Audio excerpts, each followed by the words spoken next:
So let's just say on your higher time frame.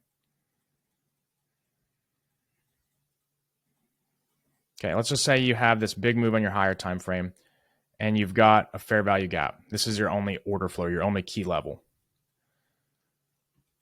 You're expecting the market, because let's just say we took out some kind of old level, right? We took out an old high, or even just the fact that you took out this recent high. Either one, you've taken out a level of liquidity.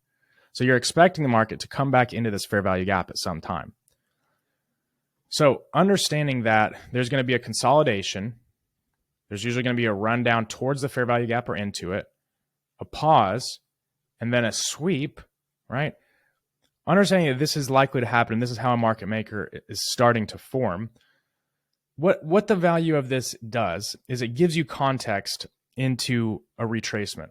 Like if you're looking at a lower time frame, like let's just change our color of this tool to, let's just say this is our lower time frame. Probably should have traded. Let me do this again because this will be better, more understandable.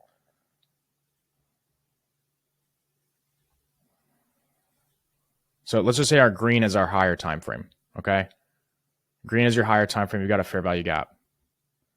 So and we'll say red. Fuck. I think I'd be better at drawing after all this time. Let's say red is your lower time frame. So on the higher time frame, you just see a swing high and a fair value gap. So that swing high, if we displaced, right? Like if the market displaced, which usually it does if it's creating fair value gaps through structure, you're expecting the market to trade lower into that fair value gap, right? And then back up. You're expecting it to go back up. So what you're doing is you're able to identify when the market is on each side.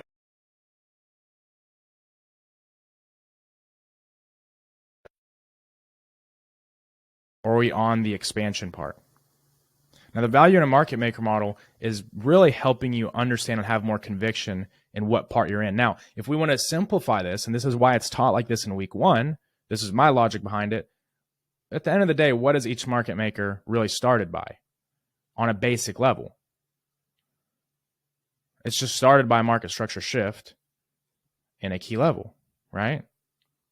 So the market maker model is a more advanced way to identify these opportunities and not only be able to trade here, right? Like trade this move, but let's say if you miss that move and you get a consolidation, you can trade when the market sweeps under lows, and trade higher because you have your overall bias, you have your target.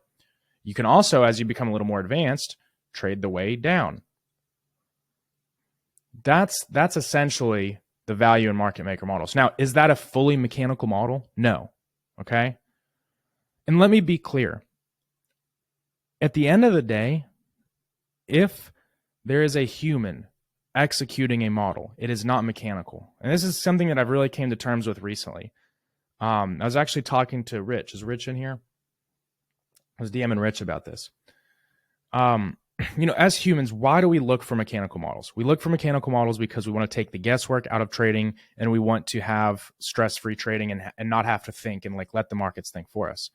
But at the end of the day, even if you have that, you still are your edge. Like the edge is you, because the only variable in that is you, right? That's what you can control. I shouldn't say variable. The only thing you can control is you. Like, how do you execute that mechanical edge? Are you around for it every time? Do you never second guess? I mean, my guess is you're not perfect, right? So that's why I trade with more of a mechanical checklist of discretionary aspects.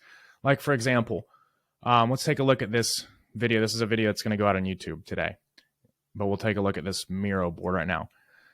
Let's say you have top-down analysis, right? Okay, that's discretionary. Okay, like top-down analysis, unless you have a very crazy mechanical way of doing it that's numbers-based that you could teach a machine. Like if you couldn't teach a machine, then it's not fully mechanical. So you have a checklist of things that you're looking for, right? But you don't necessarily have to, it doesn't have to all be so mechanical. And this is where the over-analytic and overthinking people will really have struggles, is coming to terms with the fact that, like let's just say if you have something that you want to make fully mechanical and just only do that, that's it. Just make it into a bot. There's no point in you being there because you're literally going to be the weakest link in that strategy. But usually mechanical strategies, they don't make as much. And it's something that you would do more so with like a fund, like a lot of money, a lot of capital, source investors, and you have somebody monitoring it and it runs over time. That's the model there. Now, if you want to day trade, if you want to be a trader, most of the time you're going to be making decisions, okay? So this market maker model and this ideology is just a way to envision lower time frame. Sorry, I don't know how that text got selected. Lower time frame retracements and expansions, right? Helps you capitalize on the retracement, helps you capitalize on the expansion. And it also helps you not necessarily have to get in at the bottom, because once this happens and you're in the context of a market maker model, you're looking at any time we sweep under lows, maybe into a fair value gap, as a opportunity. Now, let's just say if this is your higher time frame, right? Like right here, this green is your higher time frame and the red is your medium time frame. Like this red, let's just say the green is your 4 hour and the medium or in the red is your 15-minute. Well, what you can do is here, right here, there's a scalp in the 1 minute, even just right up to there. Or here, there's a scalp in the 1 minute up to the top of this consolidation. Or here, there's a scalp in the 1 minute up here. Or once you get better and you're not trading a prop, you're able to take this and target this and just take off a little bit here and break even stops. So that's essentially the way that I look at things. Now, is that something that if I come in and teach you in week 4 that you're going to probably be able to do? Just being honest, it's probably going to take you a little time and skin in the game to understand this. Does that mean that you can't trade mechanically or trade a mechanical strategy? No, I'm not saying that. I'm not saying that mechanical strategies don't work. I'm not saying any of that. I'm just saying that you have to understand that the reason you're trading mechanical strategy more or less is to get yourself used to trading a process and staying disciplined to it, getting the feel of risk and being able to make some money. But if you want to, that's how you go from zero to hero, okay? If you want to go from hero to legend, it's going to be through getting a feel of the market, okay? You have to get intuition, and intuition comes from one thing and one thing only, and that's skin in the game. Trust me.